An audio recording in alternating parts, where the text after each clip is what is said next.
Hindi kita mapapatawad sa ginawa mo. Sinira mo ang mga pangarap at kayamanan ng aming mga ninuno. At bilang Hokage, pagbabayarin kita sa ginawa mo! Mukhang gusto mo ring maramdaman ang mga pasakit ko, ano? Kaya lang, hindi talaga ikaw ang pakay ko rito. Kaya tumabi ka dyan! Akong pakay mo, hindi ba?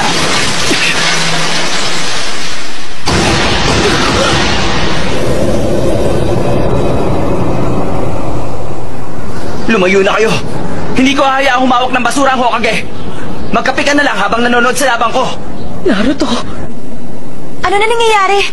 Hindi ko makita. Nakakagulat. Pinatay niya yung isang pain sa isang atake lang.